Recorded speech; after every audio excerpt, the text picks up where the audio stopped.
AlUla, a breathtaking sanctuary carved from the deserts of northwest Arabia, where every grain of sand whispers stories of renewal and resilience. My name is Shiv. I'm on a journey alongside local heroes, guides, conservationists, and experts dedicated to rejuvenating this ancient landscape. Together, we will delve into the heart of this serene haven, exploring its rich ecosystems and uncovering the groundbreaking efforts to sustain and regenerate nature itself. I hope to discover how AlUla is not just surviving, but thriving through the passionate endeavors of its people.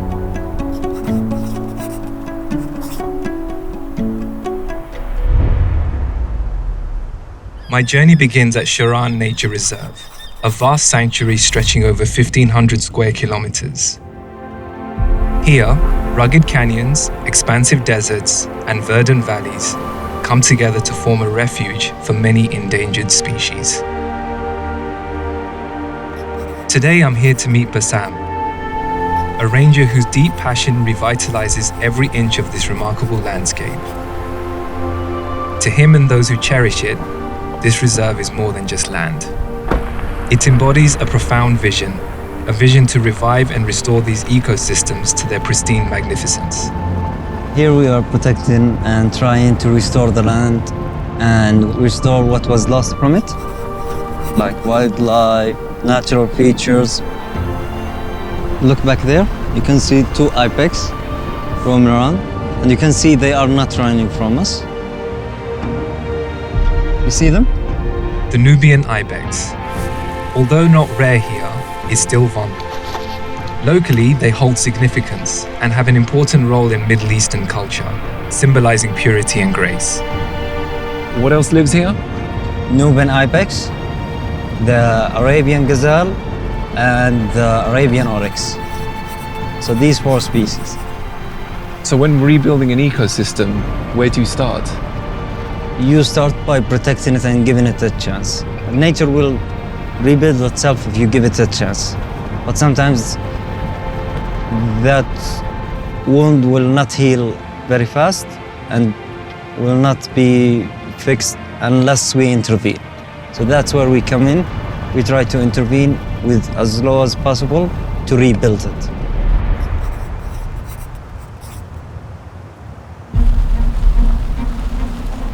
So these two mountains, they look like an entrance. We call it the Gate of Sharaan. The Gate of Sharaan. The Gate of Sharaan, yes. Can we take a closer look? Yes. All I can hear in my head is the Jurassic Park theme tune. There's a scene in the movie where the cars come up to the main doors at Jurassic Park and it says, "Welcome to Jurassic Park." And this is exactly what it reminds me of.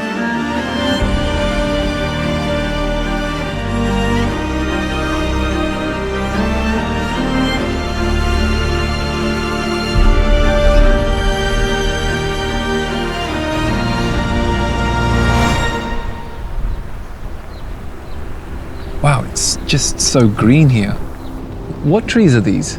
So these are the acacia trees. Can we take a closer look? So this is one of the things that we are trying to protect. We're trying to protect it from livestock that eats it, and the logging and the cutting for firewood. It's really important for the wildlife here because it's one of the trees that last the longest without water.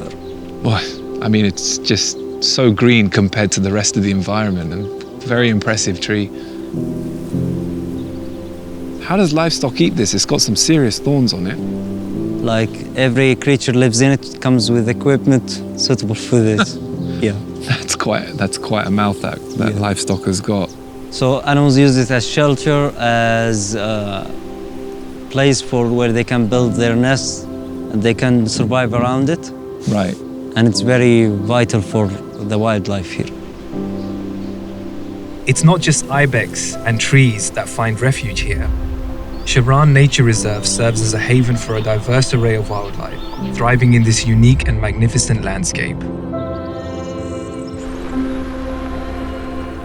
can hear birds. So birds love these areas because Right. of the features of the sandstone. Can you tell which breed of bird it is? Do you know? Either it's a pigeon or sparrow, but this one is sparrows. Like the fast flying ones.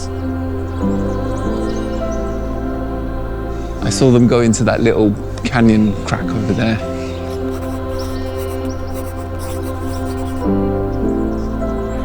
Alongside its rich wildlife, Sharaan Reserve also cradles thousands of years of human history. Here, wildlife and humans have coexisted for millennia, their stories etched into the very rocks of this land.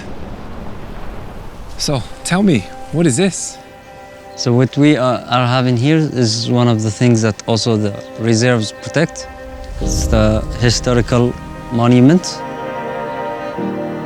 There's a lot of these drawings that you can find here that are more than 3,000 years old. And also, some of these drawings tell us about the ecosystem back then, what it used to have. Ostriches and camels, things that lived here and used to be here. So we can see some traditions, like people used to own horses, to ride them, hunt with them. And this is the thing about this area and AlUla in general. The mountains are not just mountains, they are more of a books that just wait on someone to read it. As I walk through this landscape, each step treads across time. These ancient markings are not just art. They're reminders of our shared history with this land. It's a history that compels us to preserve and protect these treasures, for the wildlife, for the stories, and for future generations. There is so many species that took this place as a shelter, from the smallest tree to the biggest tree here. We have to all protect it all. Nature is the source of everything. You want food, you need nature. You want medicine, you need nature. You want to breathe, you need nature. And we want to transfer that knowledge to the next generation. So we might not see the results, but the generation that will continue our work, they will see it. I have a lot of admiration for AlUla, for its commitment to conservation. By revitalizing these natural spaces, their communities will be able to reconnect to nature while also providing opportunities for future generations and visitors to experience, appreciate, and enjoy.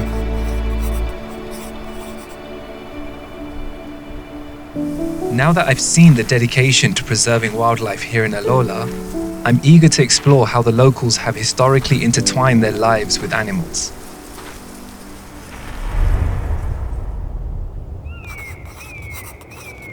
On the next step of my journey, I'm meeting Zed, a skilled equestrian and local to AlUla. Horse riding offers a unique perspective on the symbolic relationship between people and the land. Lovely to meet you. Yeah. And what's your horse's name? Bahar. Bahar. Oh, he's beautiful. Me and Bahar, we're going for a walk. So Zed, is horse riding a big part of the culture in AlUla? فيعني لو تلاحظوا في الطبيعة وفي الجبال هنا والصحراء اللي هنا، يعني هذه أرض الخيل العربية هنا، فيعني هذه تضاريسها. فالخيل يعني في العلا من زمن قديم. طبعا تعلمت ركوب الخيل يعني في عمر صغير، يعني أيام الدراسة كنت أدرس، فتعلمت ركوب الخيل وحبيته ودخلت في يعني مع الخيل بعلاقة، وصارت الخيل يعني جزء عندنا أساسي، يعني يومياً إنه يومنا ما يعدي إلا لازم يكون عند الخيل. وتاريخياً إنه كانت الخيل يعني موجودة هنا في الصحراء، فكانوا يستخدموها البادية، فكان يعتبر رمز يعني للثراء والفخر والشجاعة والقوة. يعني طبعاً علاقة العلا يعني مع طبيعتها الجبال والصحراء هذه، فما كانت العلا، فإحنا ناس نهتم في العلا ونطمح لمستقبلها، مستقبل يعني أفضل إن شاء الله في العلا.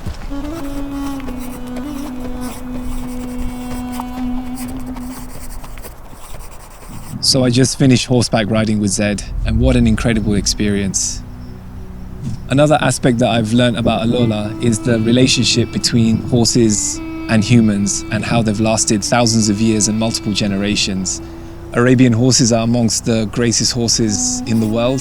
Such beautiful creatures.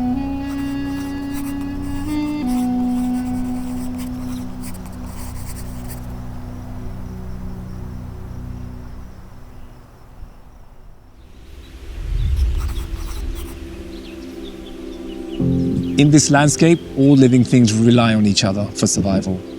An intricate web of relationships that sustains life. I want to learn more about the ecosystems here and unravel their fascinating secrets.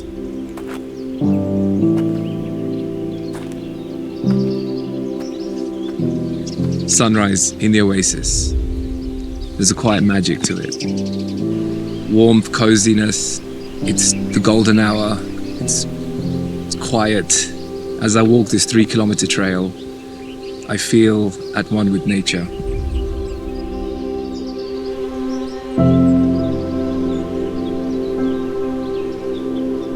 As beautiful as the oasis is, my curiosity to understand more about this lush haven grows. To delve deeper, I'm meeting with Lawrence, someone who knows the oasis inside out and can unveil its secrets to us. Lawrence, great to meet you. Good How are morning. you? Well, and yourself? I'm great.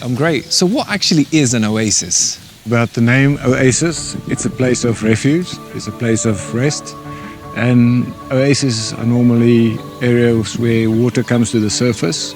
So this desert environment, water is not flowing like rivers in Europe or something like that. It's mainly trapped underground. And in places like this, it comes close to the surface. So people would have settled here, planted palm trees with everything else, as all the other trees that they use, all the other plants that they use.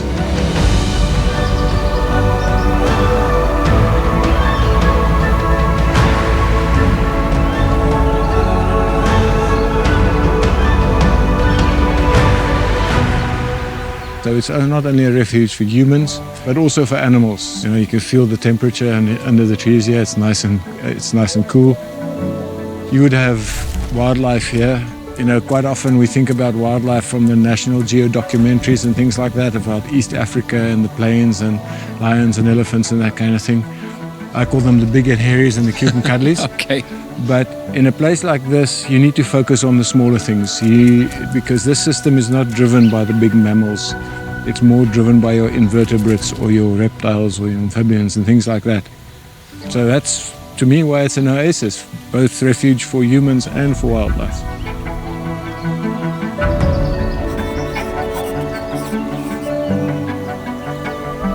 As we leave the vibrant wildlife behind, Lawrence leads me to one of AlUla's most cherished treasures, the date palm tree. This is your typical date palm tree, one of the oldest trees in any of the oases, and they're still struggling to exactly determine where date palms originated from, but now it's pretty much an essential part of the whole Middle East, North Africa plant scene, and almost anything in this tree can be used. The trunks can be used for wood in construction. If you look at these, at the palm fronds, from that straight edge can be used as roofing material. And then they can use the stem as well without the leaves. You can use in weaving structures like furniture. So Lawrence, where do the dates actually grow on the tree? All right, so at this point, they are starting to develop. If you look up, you'll see the little fine branches with the little balls on them. Yep. That's the start of the new date harvest. And of course, you can't visit a date palm without trying some dates. So Okay. please have a go at that. It's like a natural sugar. It's just so much sweetness and the texture is really beautiful. It's just, I can't explain. It's very difficult to explain in words, but it just melts in the mouth. Very tender. I don't feel like my jaw is doing much work. It's just melted in the mouth. It's really great. Here in the heart of the oasis, these trees are not just a part of the landscape, they're vital players in the thriving circular economy. The more this oasis is cared for, the more bountiful it will give back. enriching the land and fueling the local economy with its harvest. Something that's also important in this area is the moringa tree. Would you like to go and see that? Oh, please, I'd love to see it. All right, let's go. Amazing, let's go.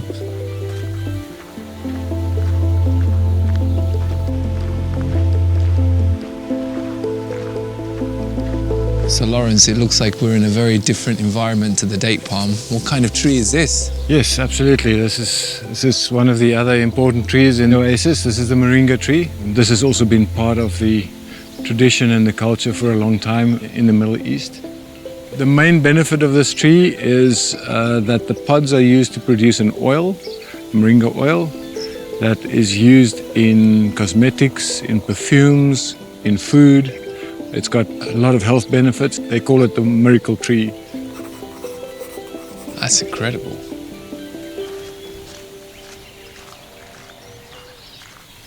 What is the future for the Oasis?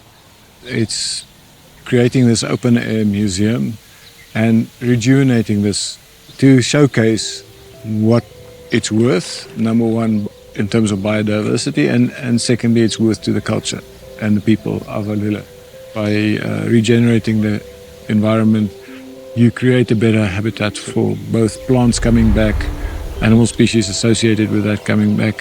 For me, that is one of the attractions of AlUla, and my job that I do is that, if you call it the biodiversity book, in AlUla there are many empty pages that we still need to write, meaning that there are species to be discovered. We've recently discovered a new snake species, new to science, new gecko species, new plant species.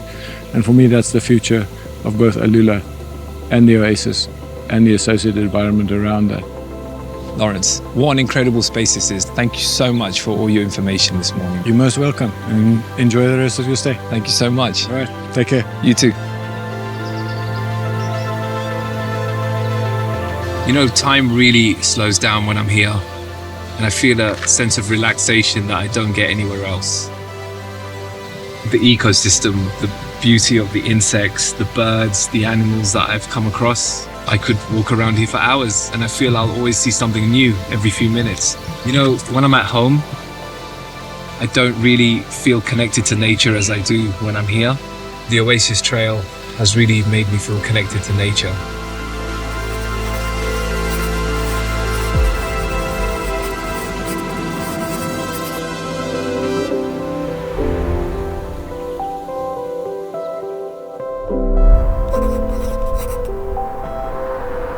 From the verdant tranquility of the oasis to the harmonious rhythms of horses and humans, my journey through AlUla's landscape brings us to another facet of the region's dedication to conservation.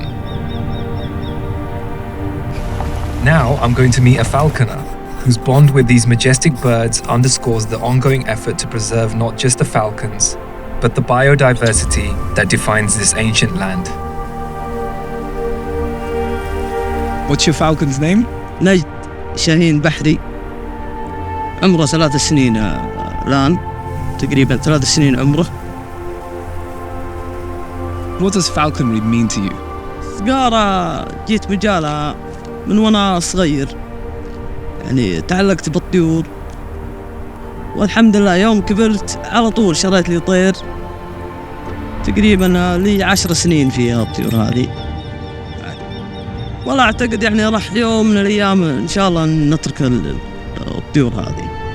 هي هواية الملوك، هواية الملوك، ومن جيل إلى جيل يعني توارثونا الصقارة، توارثونا من جيل إلى. Once at zero, falcon populations in AlUla are now experiencing a resurgence. Thanks to dedicated habitat management, protection from human impacts, and community involvement, both nests and wild falcons are on the rise. With 8 nests currently documented, the future is looking promising for these majestic birds. العلا تقوم بمجهود لتوعية المجتمع والحفاظ على البيئة مستقبلا. As the sun sets on the breathtaking landscapes of AlUla, my journey through its natural and cultural heritage doesn't end here. This place has been incredible to explore during the day, but I've heard that at night is when it really comes to life. It's become famously renowned for its stargazing. AlUla's commitment to preserving its dark skies is as clear as the stars above, offering a window into the past and a beacon for future preservation efforts. It's my final night in AlUla, and I've had the most magical 3 days. In the embrace of the wilderness, I'm reminded of my place in the grand tapestry of life. The lessons I have learned here have been invaluable, ones that I'll carry forward with me when I return home.